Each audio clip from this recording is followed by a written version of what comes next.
Good morning students. Let us begin the third lecture of area and volume measurement. This lecture comprises of the last part of the area measurement with the help of mechanical method, or we can say with the help of the planimeter. Also in this particular lecture I am going to tell you about different methods of measurement of volume, because measurement of area we have already completed in the last lecture, and I have told almost all the methods which are used to compute the area of a particular field or traverse. So now in this lecture we are going to deal with the volume measurement. So let's begin the lecture. The third method is the area measurement by mechanical method. This mechanical method comprises of a instrument known as planimeter. Till now we have learned how to calculate the area of a particular ground with the help of different formulas, by taking the field notes or by doing the scaling of the distances or scaling of the measurement in the map size.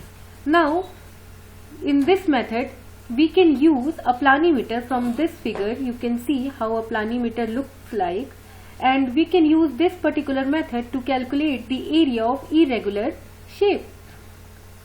Planimeter measures the area very accurately. So mostly in all the civil engineering purpose we use planimeter for measuring the area. Now what does this planimeter generally do? So generally the planimeter do the mechanical integration of the total area which is going to be surveyed or in which construction is to be proposed. So we can go through all the parts in a planimeter and we will also see how it works. Generally there are two types of planimeters are available for civil engineering purpose. First one is the polar planimeter, the other one is the roller. So let us discuss here the roller planimeter. So the most essential parts in a planimeter are pole block, we can also say it as weight. Second is the pole arm or the anchor arm. You can see it from here also. Pole weight or pole block, also known as drum. This is that part. Now this is the pole arm or the anchor arm. Third one is the tracing point. Okay, so this one is the tracing point. You can see here. In this manner, this tracing point will move along the clockwise direction of the irregular figure which we want to measure. The fourth one is the tracer arm. Since it is connected with this tracer arm consists of an integrating unit. This integrating unit is further comprises of various small minute measuring things like vernier, wheel, dial, different screws, tangent screws or index screws, hinges, etc. So in this manner we can see the basic parts of the essential planimeter. Now if we can go one by one about the basic function of these parts, we can say that the pole block, or I can say the weight or the drum, is a heavy block type structure. This particular thing I am talking about. Now it is fixed in a position by a fine retaining pin. Here it cannot be seen, but it is fixed with the help of a fine retaining pin which is known as the anchor point. Okay, so in this manner we will use this particular part where we need to calculate the area. Now the second part is anchor arm, or I can say the pole arm. It is a bar whose one end is pivoted to the pole block. You can see here one end of the pole arm or anchor arm is pivoted with the pole block or the drum, and the other end of it is connecting to the integrating unit. This is the integrating unit. So the other end is connected through the integrating unit. Now the length of the anchor arm, the length of this anchor arm of a planimeter is generally fixed. We cannot change it. Okay. Only with the help of this screw we can reduce this length or increase this length up to a particular fixed point. The third part is tracing point or the tracer. So the tracer or the tracing point is a needle, you can see here, which is moved over the outline of the plan. Okay. For example, suppose I need to measure this area. So what I will do, I will put my planimeter in such a manner so that this tracing point will cover or move in the clockwise direction, measuring or covering all the area of the irregular plan. Now the fourth one is the tracing arm. I am talking about this arm now. Tracing arm, this is the tracing arm and this is the pole arm or the anchor arm, because it is connected to the pole and it is connected to the tracing point, so it is known as tracing arm. Okay. Now the tracing arm is a type of a bar whose one end is attached to the integrating unit while the other end is fixed with tracing point. The last part of the planimeter is the integrating unit. The integrating unit consists of a disc made of steel, and also it consists of a roller which is also known as sometimes wheel or drum. You can see from here it consists of a disc which is also known as it consists of a disc. This is a disc, okay, or we can say a dial gauge, and a wheel or drum like structure with it. This roller or wheel is directly connected to the disc spindle. You can see here it is connected to the disc spindle, and the roller has 100 equal divisions on its periphery. Since here you cannot see the divisions properly, but here all the divisions are mentioned. Okay, so 100 divisions are there and it is connected with the disc with the help of a spindle. The tenth of each roller division can be read by a vernier attached to it. Now this wheel consists of 100 divisions. Now in each division there are further 10 divisions which can be read by the vernier which is attached with the wheel or drum here.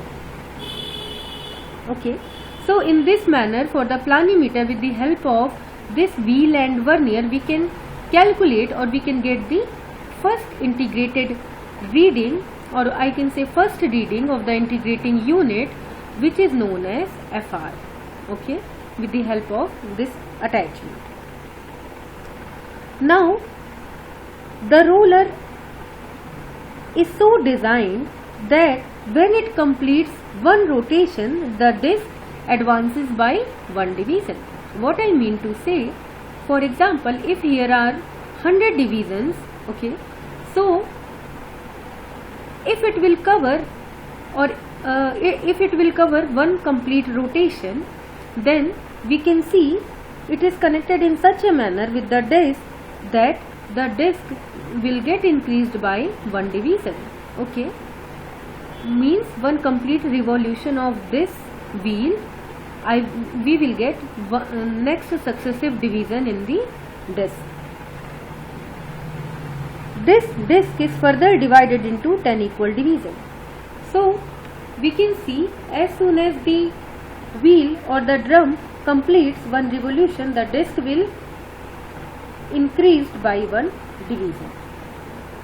So in this manner we can say that the disc complete one revolution after every 10 revolution of the roller.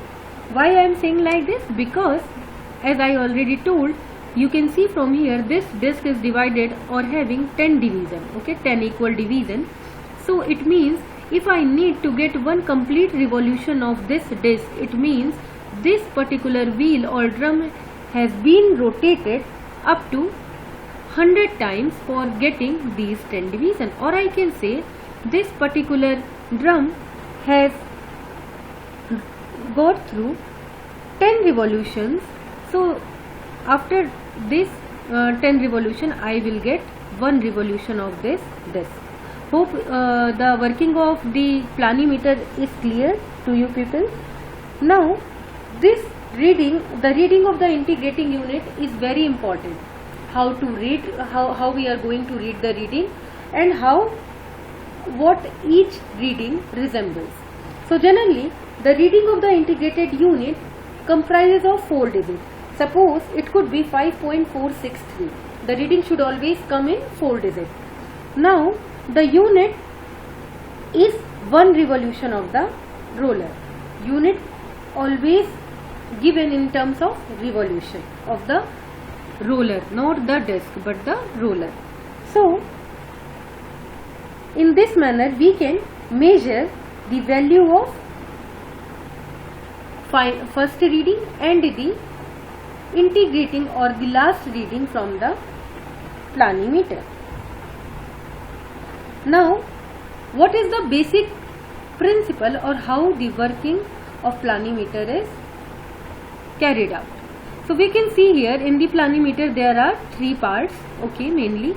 First one is the anchor part. You can see here this one is the anchor part, anchor point.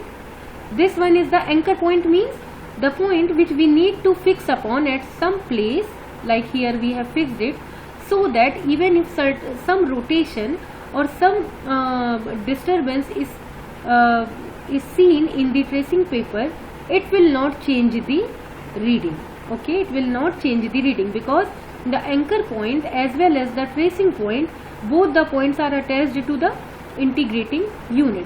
So we need to choose this anchor point in such a manner so that even if some rotation will be there or very slight movement will be there, then also no rotation should be seen in the drum, in this drum, okay.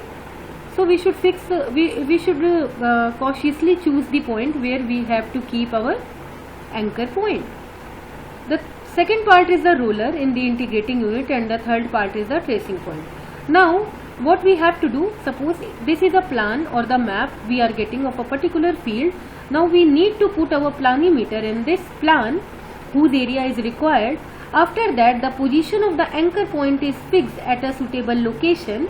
I have already told you how we are going to choose this location such that even if this paper moves slightly here and there, the tracing paper, then also this division will not give, or the drum will not give different reading, it will be fixed.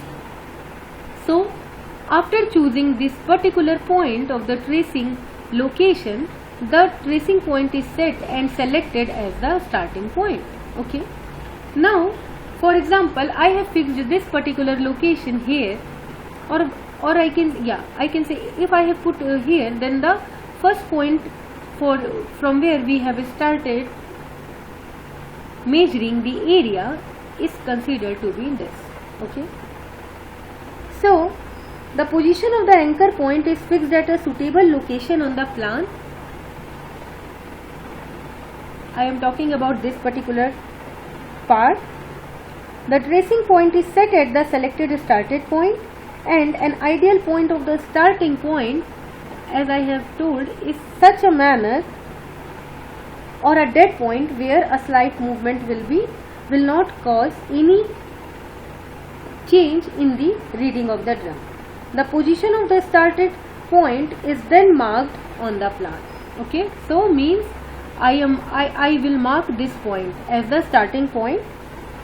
Now after marking the initial point or the starting point, the reading in the integrating unit has been taken. I have already told the reading is taken in the 4-digit form, like 6.736 or 4.536, like that, because we will get one vernier reading vernier digit, means the digit coming from the vernier scale, and we will get the other two from the drum or the wheel.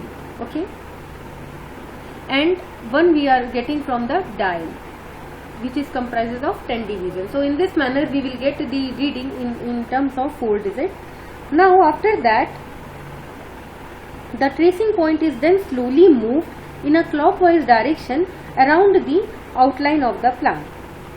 Hope it, what I am saying, that after fixing this particular point, this tracing paper is moved slightly in the clockwise direction in such a manner that this tracing point will then follow the map or the area drawn in the map, which we need to calculate. Okay,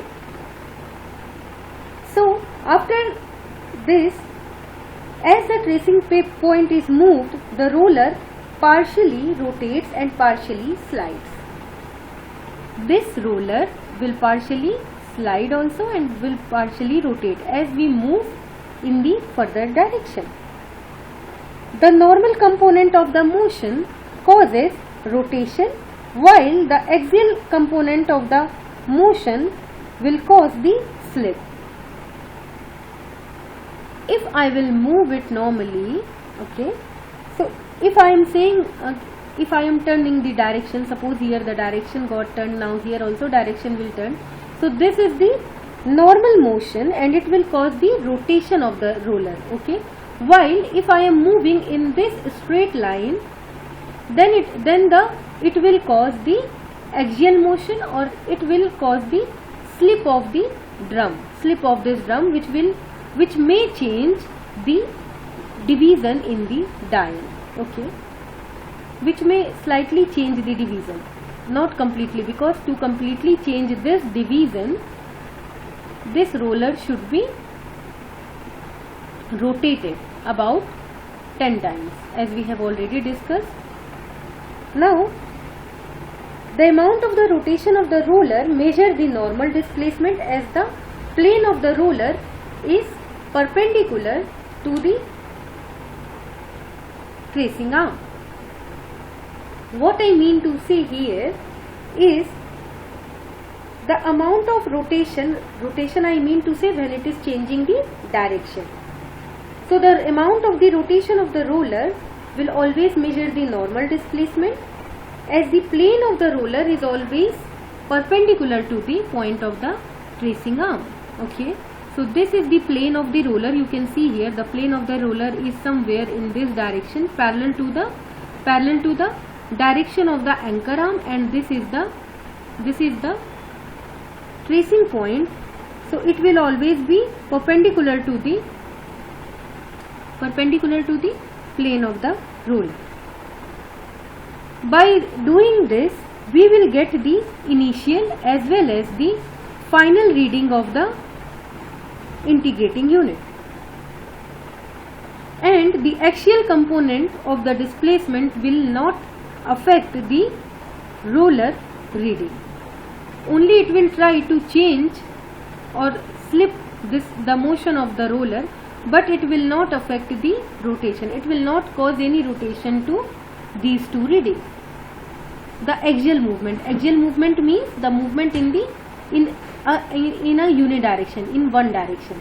So when I am moving this tracing point, or when I am moving the tracing paper clockwise along the tracing point in this particular line or in this particular direction, then I can say it is moving in the axial direction, and these readings will not be affected.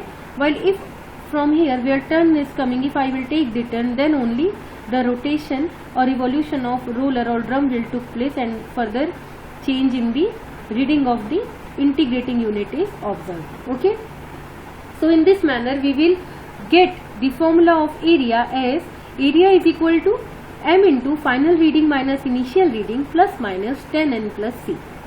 Now we will see what are these terms resemble.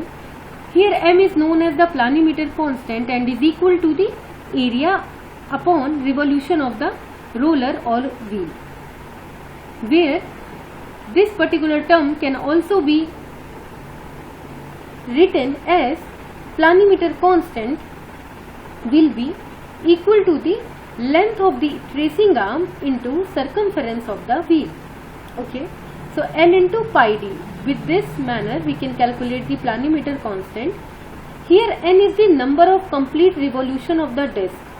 You have to see very carefully. Here it is saying revolution of the disc. It is not saying revolution of the drum or the roller or the wheel.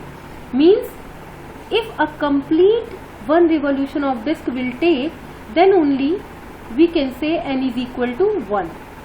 If complete revolution of the disc will not take place, then we cannot count that particular reading as n. So simply we will take in that case here as 0, because we know that 10 revolution of the roller or wheel will give me 1 revolution of the disc, because it is connected with a spindle to the disc. Roller or wheel is connected with a spindle to the disc, where disc is having 10 division and roller or wheel is having 100 division.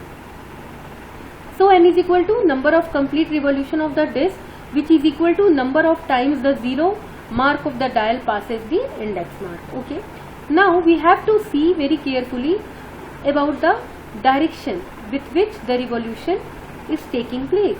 If the direction of the revolution is in clockwise direction, so we can take the value of n as positive, while if the direction of revolution is in anti-clockwise direction, then we have to take this value. Sorry, I have made here a small mistake.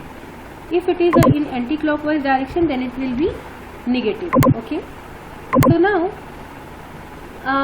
we can see what will be the C here. So C is known as the constant of the instrument, M is the planimeter constant, and C is the constant of the instrument, which is generally marked on the tracing arm just above the scale division, and this will be equal to pi into L square minus 2Al plus R square, where L is what? L is the length of the tracing arm. Okay, divided by M, which is the planimeter constant. So suppose in the numerical, if you are having any of the values, suppose if you are having or given the length of the tracing arm as well as you have given the diameter of the wheel, then easily you can calculate the value of planimeter constant M with the help of this particular formula L pi d. After getting the value of M, you can easily calculate the value of R. Okay, value of C with the help of this particular constant or particular formula pi L square, where L is the length of the tracing arm, minus 2A L plus R square. So in this manner one can easily calculate the value, where I can say that what is A representing here and what is R representing here. So you should not get confused. The A here is representing the area. Okay, so A is representing the area and the value R. Now R is representing the radius. Okay, so R is representing the length of the anchor arm, capital L is representing the length of the tracing arm, and small a is representing the length of W as well as H. Okay, W means roller or the drum weight, and the wheel or I can say the end point. So in this manner, or the hinge point, you can calculate all the values from the planimeter. Now one very interesting term is there in this planimeter, which is known as zero circle. So this zero circle is nothing but the correction. So this particular quantity which I have already written here, which is equal to pi L square minus 2Al plus R square. Don't forget, this R is the length of the anchor arm and this capital L is the length of the tracing arm. Okay, and this A is the distance between the hinge point and the drum weight, where the weight is kept. Okay.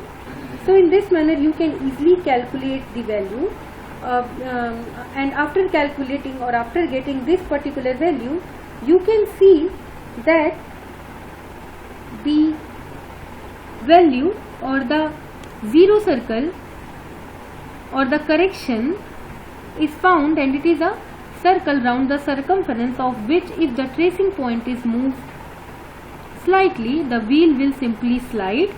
It will not rotate. I have already said that the drum of a planimeter comprises of two types of movement. One is the axial movement and the other one is the axial movement and the other one is the normal motion or normal movement. So it is saying zero circle will be calculated, or it is a correction where only axial movement will cause, because if we are doing the axial movement, then only slip will take place in this drum. No revolution will be seen in the axial movement. So when no rotation will be there and only the wheel will simply slide, means only the axial movement is taking place, then in that case the zero circle can be defined, okay, without any change in the reading.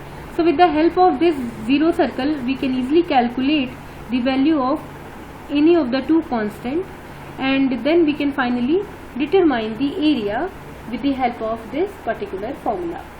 Now let us see this numerical. Calculate the area of a figure from the following readings recorded by the planimeter with the anchor point inside the figure. Okay, remember here it is saying anchor point is inside the figure. Okay, now initial reading will be 9.918, final reading is 4.254. M planimeter constant given here as 100 centimeter square, and C is already given here. Suppose if C is not given in this particular case, then we can easily calculate the value of C from this formula. Then some other terms like the length of the anchor arm will also be given, but here C is already given. So it was observed that the zero mark on the dial passed the index once in the anti-clockwise direction. Now here with the last line of the numerical we need to get the correct value of n. So it is saying the zero mark of the dial is passed only once. It means value of n is equal to 1, but it is saying that it is in anti-clockwise direction. So for anti-clockwise direction we are taking the value negative. So means we will take here minus 10 into 1. So easily you can calculate the area. Area will be equal to planimeter constant, which is given as 100 centimeter square, into final reading, which is equal to 4.254 minus 9.918 minus 10, since here the value of n is minus 1, and then plus the constant 23.521. After calculating you will get this value. Please try to solve all the numericals based on the planimeter constant and the zero circle from your reference book, and please let me know if any doubts you people are having in this particular part. With the completion of the planimeter, now the area measurement part has been over. We are moving further for the volume measurement. Now why this volume measurement is required? So volume measurement is required either for designing or planning of civil engineering work. Okay, first we need to design and then we need to plan how much material it would require to construct a particular structure. So for design and planning we need volume measurement. Then also for the selection of a suitable road alignment, a canal or a sewer, we need to know what is the volume of that particular alignment for the proper earthwork or for the proper labeling. The third one is for requiring we require the volume measurement in order to prepare the estimate and payment of the construction material. The fourth one is the computation of volume of water is required which is stored in a reservoir. Because if we are not knowing what is the volume of a particular trench, or I can say a particular reservoir, we can not know what is the capacity of water that could be stored in this particular reservoir. So for its design and planning, we need to have proper volume measurement. The fifth is for the computation of volume of various material, as I have explained that how much bricks are required, how much sand, how much concrete, how much coal, gravel, etc. is required. So we need to check the stockpiles during the construction. So for checking that stockpiles during the construction, we need to have the volume measurement. Stockpiles means the additional material which we are going to store for the construction of a particular site or a particular structure. The last one is required for the estimation of the capacity of bins or tanks. You must have knowing about the bunkers and the silos which are used to store oils and I can say the overhead tanks. So we need to calculate the volume measurement. We need to do the volume measurement in order to do the estimation of the capacity of these bins or tanks.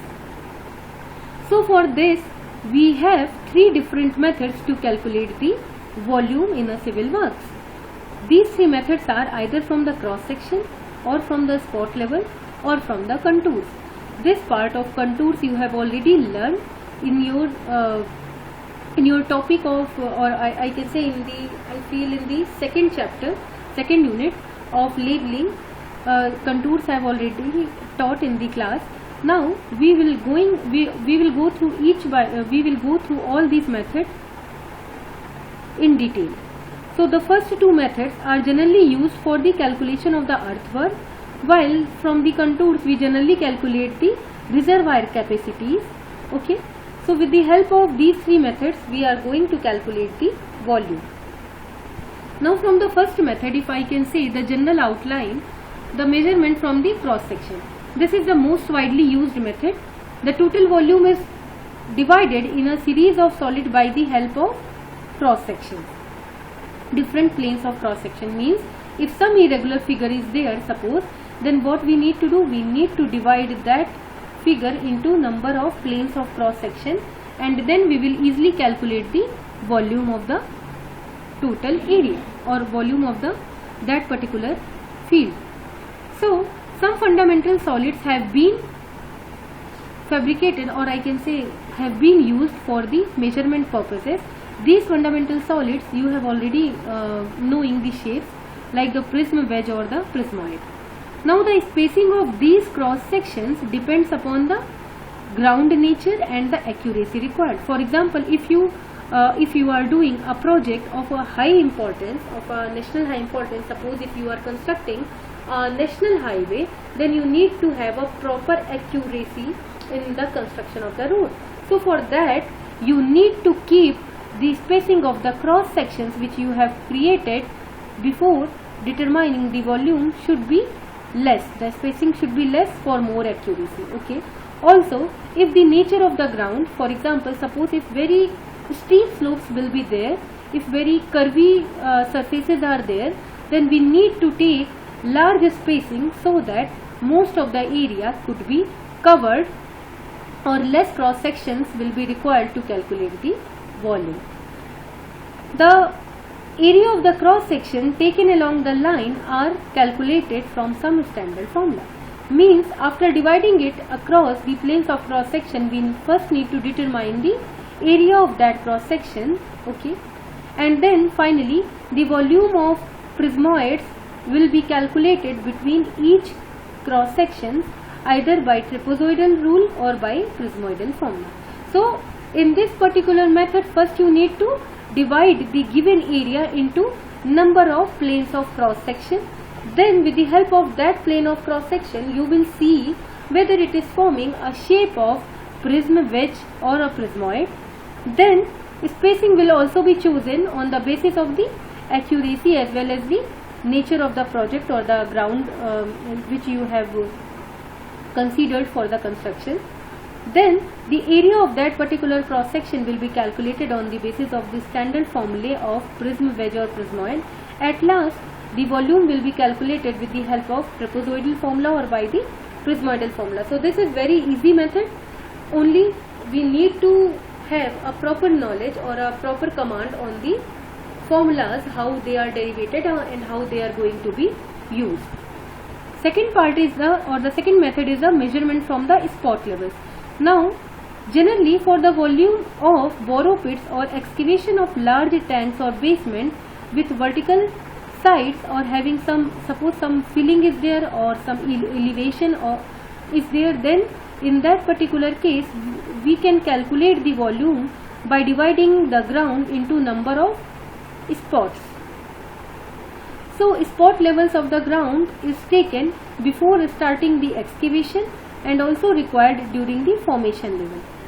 Okay, so in this method the field works involve division of area into number of square, rectangle or triangles, because these spots will be generally of a